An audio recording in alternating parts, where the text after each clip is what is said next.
The shocking allegations about Princess Diana's death. Authorities now reviewing the new and sensational claim that she was actually murdered by the British government.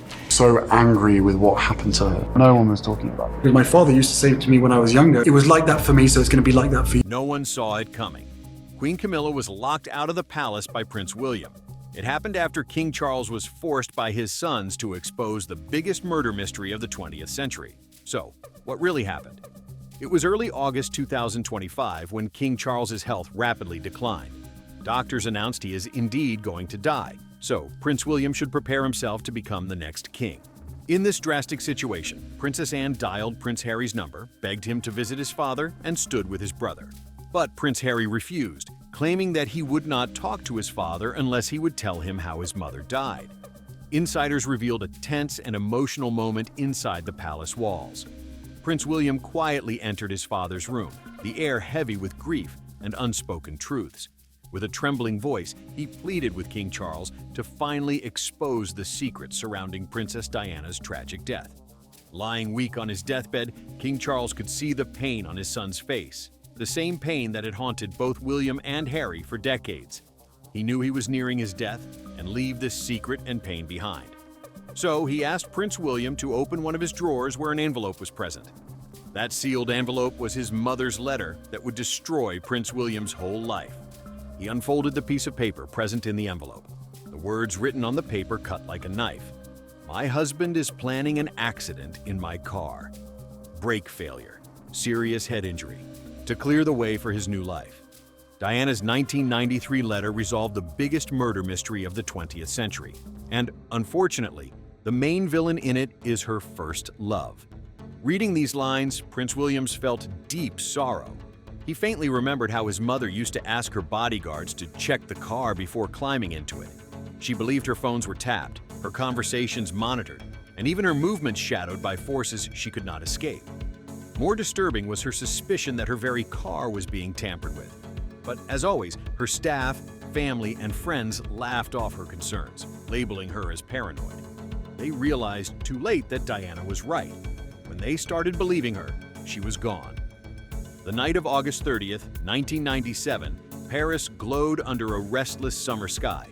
Inside the Ritz Hotel, Diana and Dodi longed for a moment of peace. Cameras had chased them all day, and even within the golden halls of the hotel, she could feel the weight of eyes pressing in on her. At 7 p.m., Henri Paul, the hotel's deputy head of security, disappeared from view. For 3 hours, his movements remained a mystery. When he reappeared shortly before 10 p.m., he walked with a calm, steady step, even tying his shoelaces without a tremor. He didn't look like a man 3 times over the legal alcohol limit, and yet official reports would later claim that he was. That night, Diana was planning her new life, unaware of the evil plan France, the UK, and even the US were making against her. In the imperial suite, Dodi showed Diana a brochure with a simple gold band. "Say yes to me," he said to her. For the first time in years, she felt hopeful. Love, commitment, maybe even a second chance at happiness. But beneath that hope was fear, a fear Diana had carried for months. She had written about it and whispered about it in her letters, but no one cared to save her from the evil clutches of her former family. As the clock struck midnight, the plan for their escape took shape. A decoy car was set up at the front of the Ritz to distract the photographers, while Henri Paul prepared a second car at the rear exit. Diana, Dodi, and bodyguard Trevor Rees-Jones slipped quietly out the back. She gripped Dodi's hand, her heart racing. Maybe we'll be free for one night, she thought. But she didn't know that freedom was an illusion. And this illusion is taking her to her death. The black Mercedes S280 sped into the streets of Paris. Within moments, motorcycles circled the car. Flashes of light cut through the dark. Diana pressed closer to Dodi. "Why won't they leave us alone?" she whispered, her voice breaking. At 12:23 a.m., the car drove into the Pont de l'Alma tunnel, and within seconds the world narrowed to screeching tires, a wall of concrete, and the sound of metal tearing apart. The impact was a deafening, one violent moment that changed history. In the chaos, as sirens screamed and cameras clicked, Diana's hand slipped from Dodi's. Her final thoughts were not of royalty nor scandal, but of her sons, William and Harry, the 2 boys she would never hold again. Her greatest fear had come true.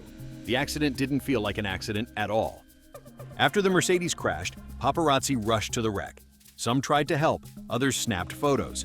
Dodi Fayed in the left rear seat was pronounced dead at 1:32 a.m. Henri Paul, the driver, died on removal. Bodyguard Trevor Rees-Jones survived with severe injuries. Diana was removed at 1 a.m. She was talking, asking doctors to call her sons. The doctor gave an assuring smile to her, told the media that she might only need some stitches, and called for the ambulance. Everyone was relieved that Diana had survived, but her killers, sitting in Buckingham Palace and Clarence House, weren't happy, so they continued with the next part of their murder plan. They tipped off the driver of the ambulance, asking him to make sure that Diana didn't survive the night. The driver saw the body of Diana, realized that she could soon die if the bleeding didn't stop. So he kept driving the ambulance in the night, taking almost an hour to reach the hospital. On the way, he saw 2 hospitals, but decided to pass through them. When Diana's blood filled the floor of the ambulance, he stopped it in front of a hospital. And in this way, the royals became successful in killing the star of the British people. Diana's former butler, Paul Burrell, remained with her until her funeral. He saw how doctors tried to save her, but excessive bleeding and cardiac arrest made it impossible to rescue Diana. At last, it was 4 a.m. when doctors declared her dead. After listening to this news, Paul entered the room, saw Diana's eyelashes and hair blowing up due to a fan. It almost looked like she was alive, begging him to save her from the royals. Diana's body lay still under the harsh hospital lights. The chaos of the Alma Tunnel was over, but here in the quiet halls of La Pitié-Salpêtrière, another battle had begun. Paul was crying, expecting the police to step forward, and took Diana's body for further investigation. But something unexpected happened. Without waiting for full authorization, staff began the embalming process. Chemicals were prepared and instruments brought forward. He protested, claiming, "It's too soon, the paperwork isn't complete." But the procedure pressed on. It was all happening within hours of her death. Too quick, and absolutely too wrong. When Mohammed Al Fayed arrived, grief-stricken and desperate for answers, he was horrified by what he found. To him, this wasn't the care of the body, it was tampering. He believed embalming Diana's body so hastily was no accident at all. But it was a deliberate attempt to erase evidence. Officials insisted it was the summer heat. But for Mohammed Al Fayed, there was only one explanation. It was a deliberate move to block pregnancy tests. If Diana were carrying Dodi's child, the future of the monarchy would have been shaken to its core. And so, that possibility was quietly sealed away.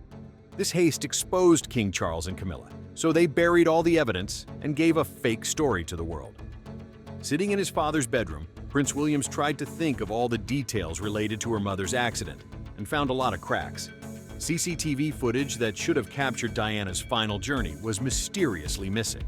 The Ritz Hotel cameras, the traffic cameras along the Seine either weren't working or the footage vanished before investigators could see it. In Paris, a city wired with surveillance, the night of Diana's death was suddenly a blind spot. Then came the Fiat Uno mystery. It was the white vehicle that crashed into Diana's car, killing her and her Muslim lover. White paint was found on the wrecked Mercedes, and fragments of a taillight were scattered in the tunnel. Yet despite checking over 4,000 vehicles, French police never produced the car. Witnesses swore they saw it, and investigators admitted it was there. But officially, it might as well have never existed. A ghost vehicle, erased from history. And just like that, one more piece of evidence was erased from history, killing the chances of Diana getting justice. Henri Paul's role was clouded in contradictions. The world was told he was 3 times over the legal alcohol limit, painted as a reckless drunk who killed a princess. But those who were with him that night swore he showed no signs of drunkenness. To make it worse, Lord Stevens himself told Paul's grieving parents their son was not drunk, only for his official report weeks later to brand Paul as dangerously intoxicated. Piece by piece, the truth was buried beneath confusion, contradictions, and silence. Papers vanished, witnesses contradicted themselves, and forensic evidence was destroyed or dismissed. It was truly a systematic cover-up, designed to rewrite history itself. Alan Power openly criticized the British monarchy, stating that Diana's independent personality posed a threat to them, so King Charles and Camilla planned her death. Prince Harry always believed in this, which is why he left the royal family. However, Prince William always struggled to accept this truth, but his mother's letters told him that the royal family was indeed her killer. King Charles then dropped another bombshell, making Prince William more devastated. He told him a story. It was October 1993, a gray London evening, when Princess Diana walked into the office of her lawyer, Victor Mishcon. She sat across from Mishcon and, in a hushed but urgent voice, began to speak. She said her enemies wanted her car tampered with. She revealed that Camilla wanted to kill her so that she could marry King Charles. Mishcon, stunned by the gravity of her words, did what any careful lawyer would do. He wrote it down. He put Diana's testimony into writing, a confidential paper that would later become known as the Mishcon Note. 3 copies were made, one for him, one locked away, and one eventually handed to senior police officials. But here's where the story darkens.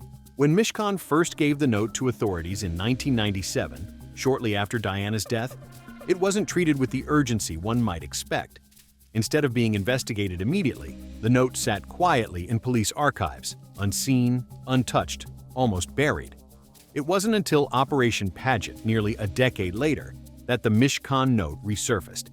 In it, she also revealed that Charles wanted her dead because he didn't want her to marry another man, because the monarchy didn't want the mother of the future king to have kids from any other man. This could be a threat to the monarchy, for the crown. In front of Prince William, his mother's 2 killers were present, but he could only punish one. Queen Camilla was thrown out of the palace by the son of Princess Diana. She is locked in a place where she will spend the rest of her life as a prisoner. King Charles remained in the palace and wasn't given any official punishment, but his family has abandoned him. Both his sons have left him alone, letting him die in misery.